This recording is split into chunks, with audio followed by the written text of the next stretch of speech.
Breaking news చూస్తున్నా మద్యం తాగి వాహనం నడపొద్దని అంటున్న పోలీసులే తప్పతాగి రోడ్లపైన హల్చల్ చేస్తున్నారు. సాధారణ మనుషులు మద్యం తాగి బండి నడిపితే చలాన్లు, శిక్షలు. అదే పోలీసులైతే అలాంటిదేం లేదు. ఓ కానిస్టేబుల్ పీకల్ దాకా మద్యం తాగి డివైడర్ను ఢీకొట్టిన ఘటన గుంటూరు మిర్చి యార్డ్ సమీపంలో చోటు చేసుకుంది.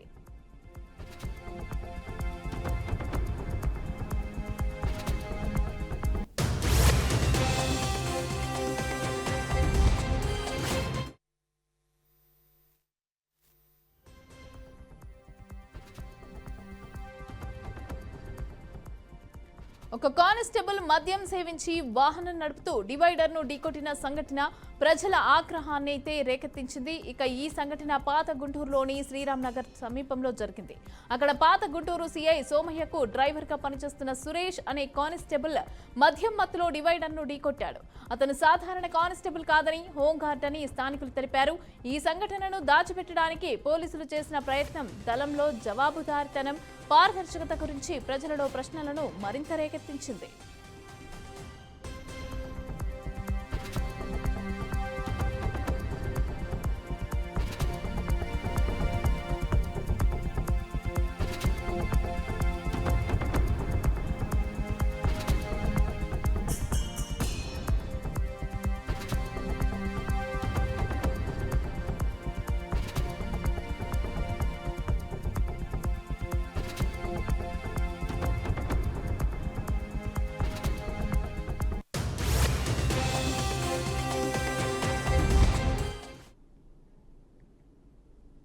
చిత్తూరు జిల్లా కుప్పంలో సీఎం చంద్రబాబు సొంత ఇంటి గృహప్రవేశం జరగనుంది. ఈ సందర్భంగా సీఎం చంద్రబాబు 3 రోజుల పాటు కుప్పంలో పర్యటించనున్నారు. అందుకోసం పోలీసులు పటిష్ట బందోబస్తును ఏర్పాటు చేశారు. టీడీపీ శ్రేణులు రోడ్డు పొడవునా భారీ ఫ్లెక్సీలు ఏర్పాటు చేశారు. పార్టీ నేతలు ఇంటింటికి వెళ్లి చంద్రబాబు తరపున గృహప్రవేశానికి ఆహ్వానిస్తున్నారు.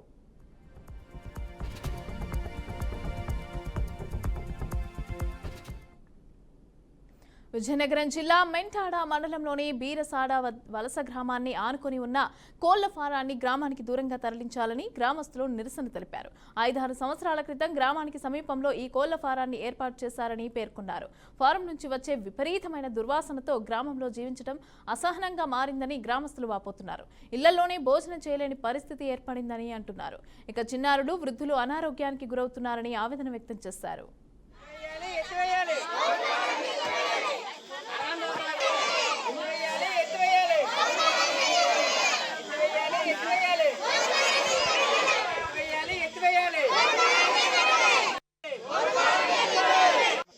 చైత పంచాయతీ మధుర గ్రామమైన బిరసడవలస గ్రామం మాది. మేము ఎస్టీ గదబలం అండి. మాకు ఒక 200 మీటర్ల దగ్గరలో కోళ్ళ ఫారం ఉంది. దాని నుండి వచ్చే దుర్వాసనకు చాలా ఇబ్బందులు పడుతున్నాం. అన్నం తినడానికి గాను మరియు ఊర్లో మెసిలాడడానికి గాను చాలా ఇబ్బందికరంగా ఉంది. దీని కారణంగా చిన్నపిల్లలు కూడా చాలా ఇబ్బందులు పడుతున్నారు. పక్కనే స్కూల్ కూడా ఉంది. స్కూల్ టైంలో స్కూల్ పిల్లలు కూడా చాలా ఇబ్బంది పడుతూ ఉంటారు. దీన్ని తక్షణమే తీసివేయాలని ప్రభుత్వం వారికి వాడడం జరుగుతుంది. మా యందు దయించి మా కోరికను మన్నించి స్కూల్ పరాన్ని ఎత్తివేస్తారని. తెలంగాణ సీఎం రేవంత్ రెడ్డి పైన మాజీ మంత్రి కేటీఆర్ తీవ్ర విమర్శలైతే చేశారు. ఇక రేవంత్ రెడ్డి మాటలు ముఖ్యమంత్రి కాదు, మూటల ముఖ్యమంత్రి అని మండిపడ్డారు. ఆనాడు పీసీసీ పదవి కోసం డబ్బులిచ్చిన విషయాన్ని కాంగ్రెస్ వాళ్లే అన్నారని తెలిపారు. కాంగ్రెస్ పార్టీ హైకమాండ్కు తెలంగాణ ఏటీఎం లాగా మారిందన్నారు. వాళ్ళకి ఎప్పుడు డబ్బులు కావాలన్నా రేవంత్ను అడిగే తీసుకెళ్తున్నారని తెలిపారు. బ్రహ్మాండంగా ఆ రోజు డబ్బులు ఇచ్చి 50 కోట్లు ఇచ్చి తెచ్చుకున్నారని వాళ్ళ కాంగ్రెస్ నాయకులు చెప్పిన మాట ఈరోజు ఢిల్లీకి ఇప్పటికి కూడా జరుగుతూ ఉన్నది ఏమంటే, తెలంగాణ అనేది కాంగ్రెస్ పార్టీకి ఒక ఏటీఎంగా మారిపోయిన మాట వాస్తవం. ఎప్పుడు డబ్బులు కావాలి అని కాంగ్రెస్ పార్టీ వాళ్ళు అనుకుంటే అప్పుడు పెద్ద ఎత్తున డబ్బులు అందిస్తూ తన పదవిని కాపాడుకుంటూ ఉన్నారు రేవంత్ రెడ్డి గారు. ఇవాళ ఓటుకు నోటు జరిగినప్పుడేమో రేవంత్ రెడ్డి గారు ఒక ఎమ్మెల్యే, కానీ ఈరోజు ఈ రాష్ట్రానికి ముఖ్యమంత్రి. కాబట్టి యావత్ దేశం ముందు తెలంగాణ పరువు ఇవాళ తీసి పరువు పోగొట్టి నిజంగా తెలంగాణ ముఖ్యమంత్రి అంటే ఇట్లాంటి వ్యక్తి అనే పరిస్థితి ఇవాళ కనబడతా ఉన్నది. 4 కోట్ల ప్రజల ముందు ఇవాళ ఆ ప్రజలకు నాయకత్వం వహించే నాయకుడిగా అక్కడ కూర్చున్న వ్యక్తికి తప్పకుండా నిజాయితీ ఉంటే, నైతికత ఉంటే వెంటనే అయితే రేవంత్ రెడ్డి గారు స్వచ్ఛందంగా తప్పుకోవాలి, లేదా కాంగ్రెస్ పార్టీ పెద్దలు స్పందించి తప్పకుండా వెంటనే వారిని రాజీనామా చేయించి నిష్పక్షపాతంగా విచారణ జరగడానికి సహకరించాలని మేము డిమాండ్ చేస్తూ ఉన్నాం. రేవంత్ రెడ్డి గారు మాటల ముఖ్యమంత్రి కాదు, మూటల ముఖ్యమంత్రి అని మళ్ళొకసారి తేలిపోయింది దీంతో. ఎందుకంటే మూటలు మోసే పీసీసీ అధ్యక్ష పదవి తెచ్చుకున్నారని వెంకటరెడ్డి గారు చెప్పారు. ఇప్పుడు మూటలు మోసే పదవి కాపాడుకుంటున్నారు అని దేశమంతా తెలుసు. అట్లాగే మూటలతోనే ఆనాడు పీసీసీ ఆఫీస్ బేరర్స్ దగ్గర కూడా డబ్బులు తీసుకొని మరి కాంగ్రెస్ పార్టీ ఒక పత్రికకు డబ్బులు అందించారని చెప్పి ఎన్ఫోర్స్మెంట్ డైరెక్టరేట్ కూడా చెప్తా ఉంది. 16-17 నెలల్లో 44సారి ఢిల్లీకి పోయి ఒక అరుదైన రికార్డు ముఖ్యమంత్రి గారు అయితే సృష్టించారో ఇప్పుడు మాకు అర్థమైంది ఎందుకు పోతున్నాడో ఢిల్లీ. చీకట్లో బీజేపీ పెద్దల కాళ్ళు పట్టుకోవడానికి, అయ్యా నా మీద కేసు లేకుండా చేయండి, నన్ను జైల్లో వేయకండి, ఎన్ఫోర్స్మెంట్ డైరెక్టరేట్ వాళ్ళతో ఒక మాట చెప్పండి అని చీకట్లో నిన్న రాత్రి పోయి అమిత్ షా గారి కాళ్ళు పట్టుకోవడం, బయటికి వచ్చి మాత్రం పెద్ద పెద్ద పోజులు కొట్టడం. రేవంత్ రెడ్డి గారు ఒక్క ఇటుక పేర్చకుండా, ఒక్క కొత్త ప్రాజెక్టు కట్టకుండా, ఒక్క సంక్షేమ పథకం అమలు చేయకుండా, ఒక్క గ్యారంటీ ఇచ్చిన ఒక్క గ్యారంటీ అమలు చేయకుండా తెలంగాణలో 1,80,000 కోట్ల అప్పు, ఆ డబ్బులు ఎక్కడ పోతున్నాయో ఇప్పుడన్నా మరి తెలంగాణ ప్రజలకు అర్థమవుతుందని నేను అనుకుంటా ఉన్నా. 7 ఏడాదిన్నర కాలంగా రేవంత్ రెడ్డి గారు చేసిన పనులు 3. 1 బీఆర్ఎస్ పై నిందలు, 2 బిల్డర్లతో కాంట్రాక్టర్లతో దందాలు, 3 ఢిల్లీ బాసులకు 1,000 కోట్ల చందాలు. ఇది నిజంగా సిగ్గుచేటు. ఒక ముఖ్యమంత్రిగా ఆనాడు ఎమ్మెల్యేగా ఆబాస్ పాలైన రేవంత్ రెడ్డి గారికి బుద్ధి వచ్చిందేమో అనుకున్నాం. కానీ కుక్కతోక వంకర అన్నట్టు ఇప్పటికీ అవే అపసవ్యపు పనులు, ఇప్పటికీ అవే అపసవ్యపు కార్యక్రమాలు చేస్తూ తెలంగాణ రాష్ట్ర పరువు జాతీయ స్థాయిలో తీసినందుకు వారిని వెంటనే తొలగించాలని చెప్పి మేము డిమాండ్ చేస్తా ఉన్నాం. మీ ముఖ్యమంత్రి గారిని ఛార్జ్ షీట్లో చేరిస్తే why is Rahul Gandhi not responding? Why is he not talking? Why is mister Rahul Gandhi silent on this issue? Please respond. One of your chief ministers along with you has been named in the charge sheet. You are accused 1 and accused 2, and your CM, your chief minister of Telangana, and also the deputy chief minister of Karnataka have been named. మేము తెలంగాణ ప్రజల తరపున ప్రధాన ప్రతిపక్షంగా, అదేవిధంగా భారత రాష్ట్ర సమితిగా ఈ ఉద్యమానికి, ఈ రాష్ట్రానికి నాయకత్వం వహించిన కేసీఆర్ గారి తరపున మేము అడుగుతా ఉన్నాం. కాంగ్రెస్ అంటేనే కరప్షన్, ఇది అందరికీ తెలుసు. దేశమందరూ మాట్లాడుతున్నారు. కర్ణాటకలోనైతే డీకే శివకుమార్ గారిని తొలగించాలని కర్ణాటక బీజేపీ వాళ్ళు విరుచుకుపడుతున్నారు. కానీ తెలంగాణ బీజేపీ వాడు మాత్రం ఎవడు మాట్లాడట్లేదు. తెలంగాణ బీజేపీ వాళ్ళు మాత్రం మౌన మునుల మాదిరిగా ఎక్కడ ఒక్కరు కూడా మాట్లాడట్లేదు. ఏం వరంగల్ జిల్లా పర్వతగిరిలో దారుణ ఘటన చోటు చేసుకుంది. న్యాయం కోసం పోలీస్ స్టేషన్కి వెళ్లిన బాధితుడిని కాలు విరిగేలాగా కొట్టిన ఘటన సంచలనంగా మారింది. 3 తండా గ్రామానికి చెందిన 3 శంకర్ తండ్రి అచ్చ, 3 రాజు అదేవిధంగా పులిసింగ్కు చెందిన వ్యవసాయ భూమిని 20 ఏళ్ల క్రితం ఖరీదు చేసి కొన్నట్లుగా బాధితులు తెలిపారు. అయితే ఇప్పుడు 20 ఏళ్ల తర్వాత 3 రాజు అదేవిధంగా పులిసింగ్ అమ్మిన భూమిలో తమకు దారి ఉందని 3 శంకర్ పైన పోలీస్ స్టేషన్లో ఫిర్యాదు చేశారని బాధితుడి సోదరుడు చెప్పాడు. ఇక వారి ఫిర్యాదులతో పోలీసులు శంకర్ను స్టేషన్కి తీసుకెళ్లి దారుణంగా కొట్టారని, ఈ ఘటనలో తన సోదరుడికి కాలు విరిగిందని బాధితులు ఆవేదన వ్యక్తం చేశారు. ఇక ఈ ఘటనపైన ఉన్నత అధికారులు స్పందించి తనను కొట్టిన ఎస్ఐ పైన కూడా చర్యలు తీసుకోవాలని బాధితుడు కోరుతున్నారు. భూమి కావాలంటే భూమి లేదు, నేను ఏను భూమి పైసలు మొత్తం డబ్బులు కట్టేసిన అని మా తమ్ముడు ఉన్నాడు అనేసరికి ఇక ఏదో చేసి రేపు రాము అంటే మేము నిన్న వచ్చినాం. వచ్చేసరికి అడగకుండా ఏం చేయకుండా మా తమ్ముని తీసుకుపోయి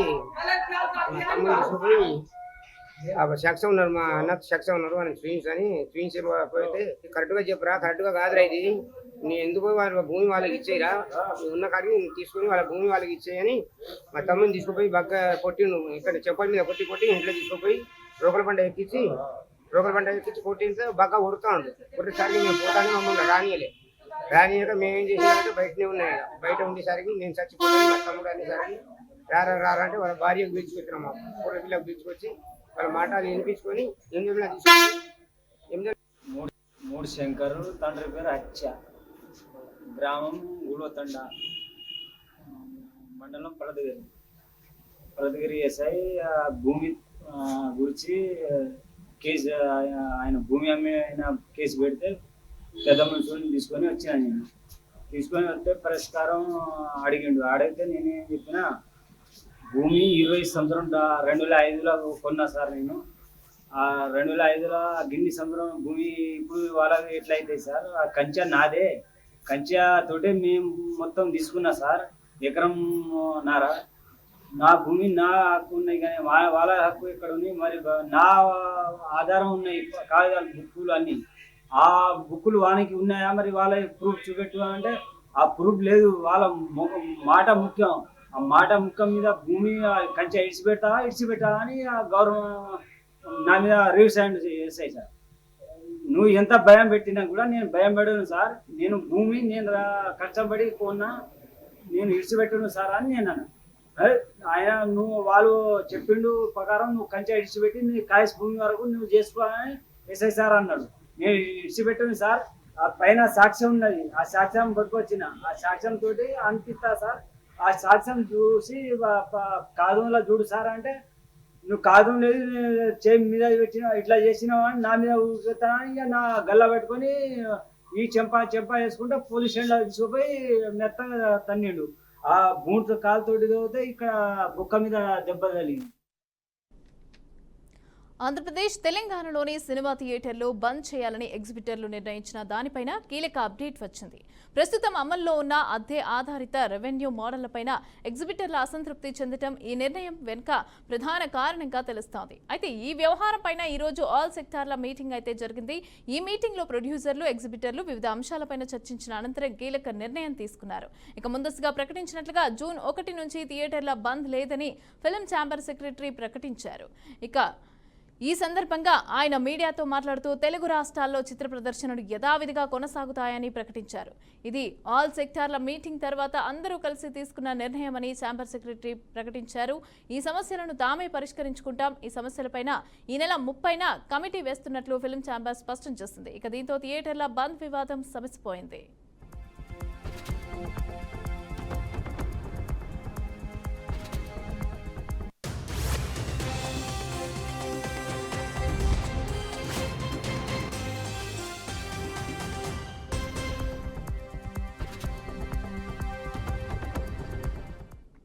రెడీగా ఆంధ్రప్రదేశ్ అదేవిధంగా తెలంగాణలోని సినిమా థియేటర్లు బంద్ చేయాలని ఎగ్జిబిటర్లు నిర్ణయించిన దానిపైన కీలక అప్డేట్ అయితే వచ్చింది. ఇక ప్రస్తుతం అమల్లో ఉన్న అద్దె ఆధారిత రెవెన్యూ మోడల్పై ఎగ్జిబిటర్లు అసంతృప్తి చెందటం ఈ నిర్ణయం వెనుక ప్రధాన కారణంగా తెలుస్తోంది. అయితే ఈ వ్యవహారం పైన ఈరోజు ఆల్ సెక్టార్ల మీటింగ్ జరిగింది. ఈ మీటింగ్లో ప్రొడ్యూసర్లు, ఎగ్జిబిటర్లు వివిధ అంశాలపైన చర్చించిన అనంతరం కీలక నిర్ణయం తీసుకున్నారు. ముందస్తుగా ప్రకటించినట్లుగా జూన్ 1 నుంచి థియేటర్ల బంద్ లేదని ఫిల్మ్ ఛాంబర్ సెక్రటరీ ప్రకటించారు. అయితే ఈ సందర్భంగా ఆయన మీడియాతో మాట్లాడుతూ తెలుగు రాష్ట్రాల్లో చిత్ర ప్రదర్శనలు యథావిధిగా కొనసాగుతాయని ప్రకటించారు. ఇది ఆల్ సెక్టార్ల మీటింగ్ తర్వాత అందరూ కలిసి తీసుకున్న నిర్ణయమని ఛాంబర్ సెక్రటరీ ప్రకటించారు. ఈ సమస్యలను తామే పరిష్కరించుకుంటాం. ఈ సమస్యలపైన తామే ఈ నెల 30న కమిటీ వేస్తున్నట్లుగా ఫిల్మ్ ఛాంబర్ స్పష్టం చేసింది. ఇక దీంతో థియేటర్ల బంద్ వివాదం సమసిపోయింది.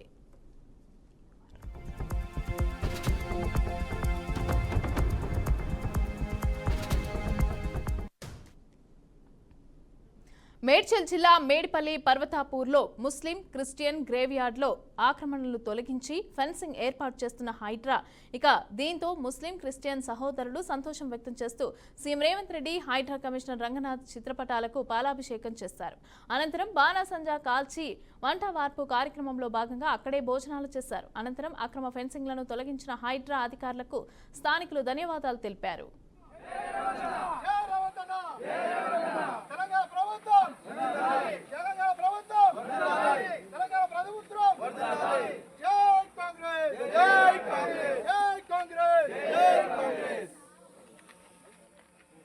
ఈరోజు చాలా సంతోషకరమైన విషయం అన్న.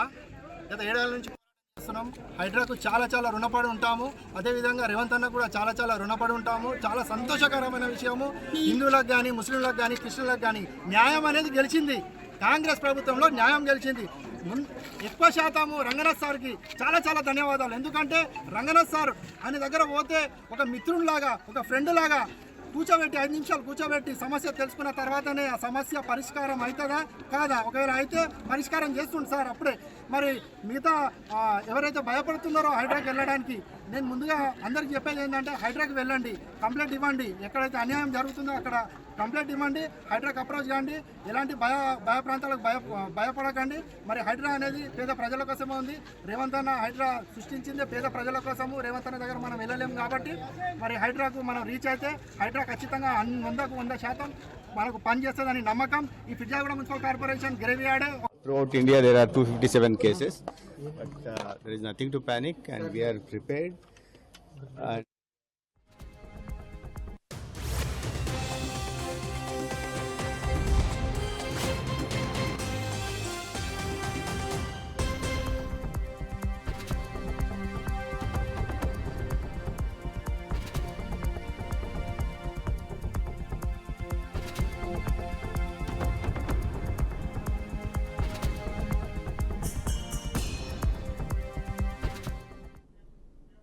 కాళేశ్వరం కూలింది అనేవారు మా విఠలాపూర్కి వచ్చి చూడాలని మాజీ మంత్రి హరీష్ రావు సూచించారు.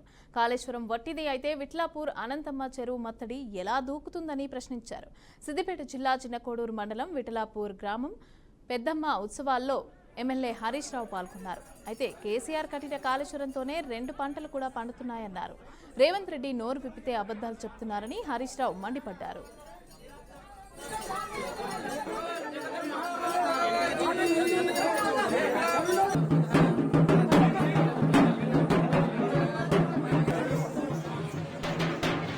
ఇన్ని సౌలతులు చేసుకున్నాం.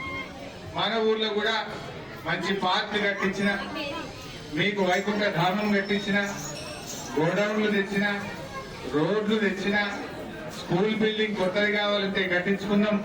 ఇట్లా ఎన్నో కార్యక్రమాలు మీరు అడిగితే ఒకటి చేసుకుంటూ వచ్చినాం. అయితే ఈరోజు నిజానికి గంగాపూర్ నుంచి విఠలాపూర్ కు డబుల్ రోడ్ కూడా శాంక్షన్ చేపించిన అప్పుడే. అయితే వాళ్ళు ఇక కొత్తగా ఇచ్చిన గవర్నమెంట్ వాళ్ళు దాన్ని పక్కన పెట్టింది. బట్ ఇన్స్పెక్టర్ మళ్ళా ఎంబడబడి చేపిస్తారు తప్పకుండా. ఇవాళ ఎన్ని మాటలు చెప్పిండ్రు, మా అక్క జనులకు 2500 ఇస్తామన్నారు. ఏడాది అర్థమే వచ్చిందా? పింఛన్ 4000 చేస్తామన్నారు, వచ్చిందా? కేసీఆర్ 200 ఉంటే 2000 చేస్తా అంటే బరాబర్ 2000 చేసిందా లేదా? కానీ ఇప్పుడు 4 అన్నారు. వీళ్ళు అర్రాజు పాట పాడి 4 లేదు కానీ మధ్యలో 2 నెలలు ఎక్కువ వచ్చింది. నడిమిట 2 నెలలు పోయి వాటి ఏమన్నా కానీ. వికారాబాద్ జిల్లాలో అమృత్ మిత్ర కార్యక్రమంలో భాగంగా విమెన్ ఫర్ ట్రీస్ కార్యక్రమం నిర్వహించడం జరిగింది. అయితే ఈ కార్యక్రమంలో మున్సిపల్ కమిషనర్ జాకిర్ అహ్మద్ స్వయం సహాయక సంఘాల సభ్యులకు మొక్కలు నాటడం పైన వాటి సంరక్షణ బాధ్యతలను వివరించారు. మహిళలు వృక్ష సంరక్షణలో కీలక పాత్ర పోషించడానికి, వారికి ఆర్థిక సహకారం కూడా అందించడానికి ప్రభుత్వం సిద్ధంగా ఉందని ఆయన తెలిపారు. ఈ కార్యక్రమం ద్వారా మహిళలు వారి పాత్రను గుర్తించడానికి, సమాజంలో సుస్థిర మార్పులను తీసుకురావడానికి ఒక ముఖ్యమైన అడుగు అని స్పష్టం చేశారు. ఏదైతే ఇనిషియేటివ్ కింద ఎస్హెచ్జి ఉమెన్ ఫర్ ట్రీస్ అనే స్లోగన్ తోటి మనము ఉమెన్ ఎస్హెచ్జి మెంబర్స్ తోటి ప్లాంటేషన్ చేయించి కమింగ్ డేస్లో ప్లాంటేషన్ చేయించడము, నెక్స్ట్ కమింగ్ డేస్లో మెయింటైన్ చేయడం కూడా ఒక కపుల్ ఆఫ్ ఇయర్స్ వరకు ఈ సర్వైవల్ అయ్యేటట్టు చూడడము. దానికి మంత్లీ మెయింటెనెన్స్ ఛార్జెస్ అనేది గవర్నమెంట్ ఇనిషియేటివ్గా తీసుకుంటుంది. ఇది మన హైదరాబాద్ మెట్రో రైలు ఛార్జీలను తగ్గించాలని నిర్ణయించారు. ఇక ఇటీవల పెంచిన టికెట్ ధరలను 10% తగ్గిస్తూ ఎల్ఎన్టీ హైదరాబాద్ మెట్రో రైలు సంస్థ ఉత్తర్వులు జారీ చేసింది. ఈ తగ్గింపు శుక్రవారం నుంచి అమల్లోకి వస్తుందని అధికారులు తెలిపారు. ప్రయాణికులపైన ఆర్థిక భారాన్ని తగ్గించడానికి, మెట్రో సేవలను మరింత మంది వినియోగించుకునేలాగా చేయడానికి ఈ తగ్గింపు నిర్ణయం తీసుకున్నట్లుగా వెల్లడించారు.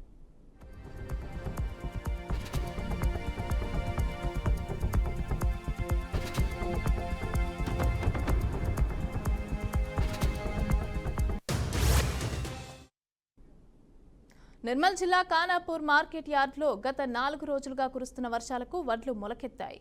ఖానాపూర్ మార్కెట్ యార్డ్ చెరువుని తలపిస్తోంది. ఇక మొలకెత్తిన వడ్లతో ఆందోళన చెందుతున్న రైతులు ఎలాంటి షరతులు లేకుండా వడ్లని కొనాలని ప్రభుత్వాన్ని కోరుతున్నారు.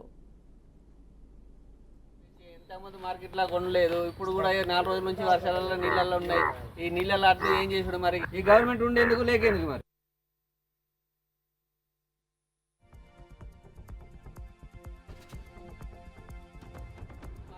కొనలేదు. ఇప్పుడు కూడా 4 రోజుల నుంచి వర్షాలలో నీళ్ళల్లో ఉన్నాయి. ఈ నీళ్ళల్లో అట్లా ఏం చేసుడు మరి? గణపూర్ మార్కెట్ నడుస్తుందా లేదా మరి? ఈ ఇట్లా ఎవరిని ఈ అట్లు ఎక్కడికి పట్టకపోవడం ఏం చేసుడు మరి? ఇట్లా ఏం కథ మరి? తెచ్చి గవర్నమెంట్ దాంట్లో పోసినావు, ఈ గవర్నమెంట్లో పట్టించుకుంటలేరు మరి. ఎక్కడి నుంచి కొంటారు, ఎవరు కొంటారు? అట్లనే ఏం చేసుడు మరి? చెప్పురు మరి, మీరే చెప్పురు, దయచేసి మీరు చెప్పురు. లేకుంటే మమ్మల్ని తీసుకుపోయి ఆయన బొందల వారి దగ్గర చచ్చిపోతాం. ఇవి అట్లాంటప్పుడు మార్కెట్ బంద్ చేస్తే ఇదేం కదా? మేము ఎక్కడో పోసుకుంటాం, లేకుంటే అమ్ముకుంటాం, లేకుంటే ఎవరికైనా దానం చేస్తాం. ఇక పొలాలు బంద్ చేసి ఇంత పురుగుల మంది తెచ్చుకుంటాం. ఇక పురుగుల మంది తెచ్చుకొని తాగితే అప్పుడు అన్ని సెట్ అవుతాయి. ఏం చేసుడు మరి? ఇట్లా ఏం చేయాలి? ఇప్పుడు ఏం చేయరాదు. ఇప్పుడు నీళ్ళు ఉన్నాయి. యాదగిరిగుట్ట లక్ష్మీ నరసింహస్వామి ఆలయంలో భక్తుల రద్దీ అధికంగా ఉంది. వేసవి సెలవులతో పాటు వీకెండ్ కావడంతో అధిక సంఖ్యలో స్వామివారి ఆలయానికి భక్తులు విచ్చేశారు. భక్తులు అధిక సంఖ్యలో రావడంతో ఆలయ ప్రాంగణంలో భక్తుల సందడి నెలకొంది. ఆలయ పరిసరాలు భక్తులతో కోలాహలంగా మారాయి. క్యూ లైన్లు భక్తులతో నిండిపోయాయి. ఇక దీంతో ఉచిత ప్రవేశ దర్శనానికి దాదాపు 2 గంటలకు పైగా సమయం, ప్రత్యేక ప్రవేశ దర్శనానికి దాదాపు గంటకు పైగా సమయం పడుతోంది. భక్తుల రద్దీ అధికంగా ఉండడంతో ఆలయ పరిసరాలు భక్తులతో కిటకిటలాడుతున్నాయి. నిత్య కళ్యాణం, లడ్డు ప్రసాదం కౌంటర్లు, సత్యనారాయణ స్వామి వ్రత మండపం, కొండ కింద కళ్యాణ కట్ట, అదేవిధంగా పుష్కరిణి, వాహనాల పార్కింగ్ వద్ద భక్తులు సందడి నెలకొంది.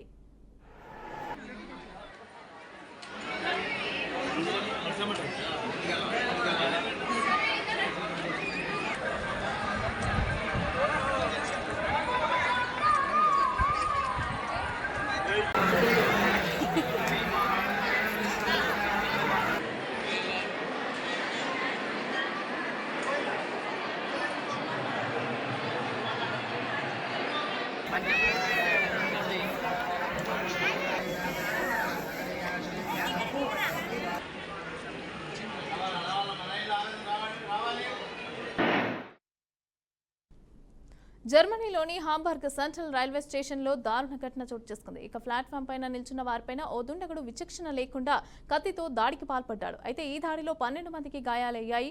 వీరిలో 3 పరిస్థితి విషమంగా ఉంది. ఇక మరో 3 తీవ్రంగా గాయపడగా మిగతా వారికి స్వల్ప గాయాలయ్యాయని స్థానిక మీడియా వర్గాలు వెల్లడించాయి. ఇక శుక్రవారం సాయంత్రం 5 గంటల సమయంలో ఈ దాడి జరిగినట్లు పోలీసులు తెలిపారు. మొదట 8 మందికి గాయాలయ్యాయని, అనంతరం గాయపడిన వారి సంఖ్య 12కు పెరిగినట్లుగా వెల్లడించారు. ఈ దాడికి పాల్పడిన నిందితుడిని పోలీసులు అరెస్టు చేశారు. ఈ దాడికి గల కారణాలైతే ఇంకా తెలియరాలేదని, ఘటనపైన పోలీసులు కేసు నమోదు చేసి దర్యాప్తు చేపట్టారు.